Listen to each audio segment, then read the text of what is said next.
ಯಾಕೆ ಕರ್ನಾಟಕದ ಮೇಲೆ ಕೇಂದ್ರಕ್ಕೆ ಎಷ್ಟು ಕೋಪ ಅನ್ನೋದೇ ಸಭಾಧ್ಯಕ್ಷರೇ.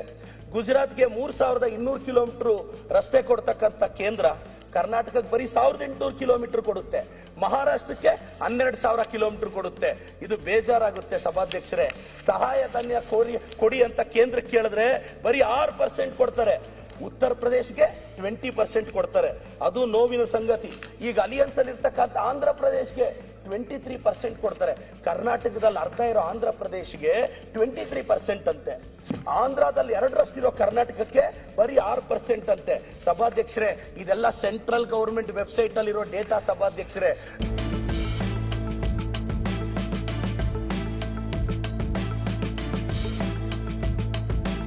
ಅಭಿವೃದ್ಧಿಯಲ್ಲಿ ನಿಂತಿದ್ದೀವಿ.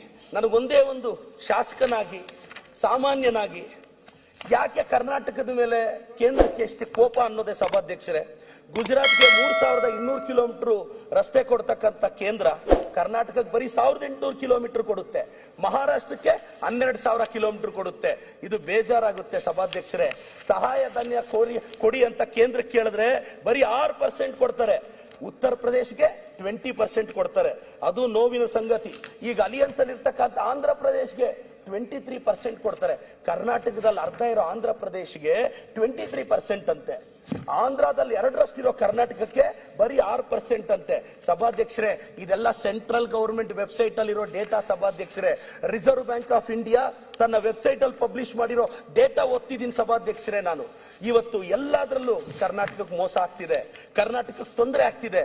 ಈ ನೋವನ್ನ ನಾವ್ ಯಾರ ಹತ್ರ ಹೇಳೋದು? ಕನ್ಸ್ಯೂಮರ್ ಪ್ರೈಸ್ ಇಂಡೆಕ್ಸ್ 2ರಿಂದ 4 ಇರ್ಬೇಕು ಸಭಾಧ್ಯಕ್ಷರೇ. ಕರ್ನಾಟಕ 2.34 ಕನ್ಸ್ಯೂಮರ್ ಪ್ರೈಸ್ ಇಂಡೆಕ್ಸ್ ಅಲ್ಲಿ ನಾವು ಕರೆಕ್ಟ್ ಆಗಿದೀವಿ ಕರ್ನಾಟಕದವರು. ಮಹಾರಾಷ್ಟ್ರ 0.89, ಗುಜರಾತ್ 0.58.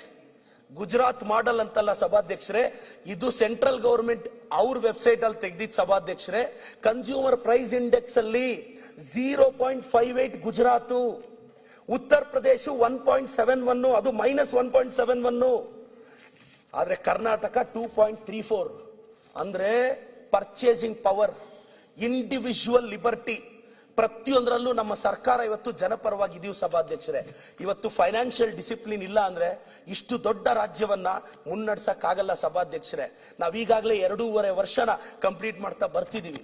ನನ್ನ ಮುಖ್ಯಮಂತ್ರಿಗಳಿಗೆ, ಉಪಮುಖ್ಯಮಂತ್ರಿಗಳಿಗೆ, ನನ್ನ ಸರ್ಕಾರಕ್ಕೆ ಮತ್ತೊಮ್ಮೆ ಮಗದೊಮ್ಮೆ ಧನ್ಯವಾದ ಹೇಳ್ತಾ ಇದ್ದೇನೆ. ರಾಜ್ಯದ ಜನತೆಗೆ ಒಂದು ರಿಕ್ವೆಸ್ಟ್ ಮಾಡ್ತೀನಿ ಸಭಾಧ್ಯಕ್ಷರೇ. ನರೇಗಾ ಅಂದ್ರೆ ಗ್ರಾಮೀಣ ಭಾಗವನ್ನ ರೂರಲಿ ಎಂಪವರ್ ಮಾಡೋದು. 2005 ಅಲ್ಲಿ ಈ ಆಕ್ಟ್ ನ ತಂದ್ವಿ ಸಭಾಧ್ಯಕ್ಷರೇ. 6 ಅಲ್ಲಿ ಇದು ಅಕ್ಸೆಪ್ಟ್ ಆಯ್ತು ಸಭಾಧ್ಯಕ್ಷರೇ. 9 ಅಲ್ಲಿ ನರೇಗಾನ Mahatma Gandhi national rural employment act ಅಂತ ಮಾಡಿದ್ವಿ ಸಭಾಧ್ಯಕ್ಷರೇ. ಪ್ರಾರಂಭದಲ್ಲಿ 200 ಡಿಸ್ಟ್ರಿಕ್ಟ್ ಅಲ್ಲಿ ಇತ್ತು ಸಭಾಧ್ಯಕ್ಷರೇ. ಅದು ಇವತ್ತು ಎಲ್ಲಾ ಜಿಲ್ಲೆಗೂ ಹೋಗಿದೆ. ಏಕಾಏಕಿ ಸ್ಟೇಟ್ಸ್ ಮೇಲೆ ಇಷ್ಟು ಬರ್ಡನ್ ಆಗ್ಬಿಟ್ರೆ ಈ ಕಾಯ್ದೆನ ಡೈಲ್ಯೂಟ್ ಮಾಡಬೇಕು ಅನ್ನೋ ಉದ್ದೇಶ ಬಿಟ್ಟು ಮತ್ತೇನೂ ಇಲ್ಲ ಸಭಾಧ್ಯಕ್ಷರೇ. ಇವತ್ತು ಈ ಕಾಯ್ದೆಯಿಂದ 1.5 ಲಕ್ಷ ಕೋಟಿ ಬೇಕು ಸಭಾಧ್ಯಕ್ಷರೇ. ಮೊದಲಿದ್ದ ಪಾಲಿಸಿಯಲ್ಲಿ 90-10 ರೇಷಿಯೋ ಆಗಿದ್ರೆ ಸೆಂಟ್ರಲ್ ಗವರ್ಮೆಂಟ್ ಬೇರ್ ಮಾಡೋರು. ಇವತ್ತು 60-40 ರೇಷಿಯೋದಲ್ಲಿ ಪ್ರತಿ ಸ್ಟೇಟ್ಗಳನ್ನ. ಇನ್ನೊಂದು ಹೇಳಕ್ ಬಯಸ್ತೀನಿ ಸಭಾಧ್ಯಕ್ಷರೇ, ನರೇಗಾ ಅಲ್ಲಿ ಒಂದು ದಿನದ ಕೂಲಿ ಪಡೆದ್ರೆ ನಾವು ಕರ್ನಾಟಕದಲ್ಲಿ 370 ರೂಪಾಯಿ ಕೊಟ್ರೆ ಕೂಲಿ ಮಾಡೋರ್ಗೆ, ಗುಜರಾತ್ ಅಲ್ಲಿ ಬರೀ 270 ರೂಪಾಯಿ ಕೊಡ್ತಾರೆ ಸಭಾಧ್ಯಕ್ಷರೇ. ಯಾರು ಸಭಾಧ್ಯಕ್ಷರೇ ರೈತರ ಪರವಾಗಿರೋದು? ಕರ್ನಾಟಕ. ಇದು ಸೆಂಟ್ರಲ್ ಗವರ್ಮೆಂಟ್ ವೆಬ್ಸೈಟ್ ಅಲ್ಲೇ ಇದೆ. ಇನ್ನೊಂದು ಪದೇ ಪದೇ ರಾಜ್ಯಕ್ಕೆ ಅವಮಾನ ಆಗ್ತಿದೆ. ರಿಪಬ್ಲಿಕ್ ಡೇ ಅಲ್ಲಿ ಸ್ತಬ್ಧ ಚಿತ್ರಗಳು 30 ಹೋಯ್ತು ಸಭಾಧ್ಯಕ್ಷರೇ. ಕರ್ನಾಟಕದ ಸ್ತಬ್ಧ ಚಿತ್ರವನ್ನ ಅಲ್ಲೆಲ್ಲೋ ಮೂಲೆಯಲ್ಲಿ ನಿಲ್ಲಿಸ್ಬಿಟ್ಟಿದ್ರು ಸಭಾಧ್ಯಕ್ಷರೇ. ಇದು ಅವಮಾನ ಅಲ್ವಾ ಕರ್ನಾಟಕಕ್ಕೆ? ಕರ್ನಾಟಕ ಸ್ತಬ್ಧ ಚಿತ್ರಕ್ಕೆ ಇವತ್ತು ಪೆರೇಡ್ ಅಲ್ಲಿ ಹೋಗೋ ಗೌರವನೂ ಇಲ್ವಾ? ಇವತ್ತು ಇದನ್ನ ಪ್ರಶ್ನೆ ಮಾಡೋದು ತಪ್ಪ ಸಭಾಧ್ಯಕ್ಷರೇ?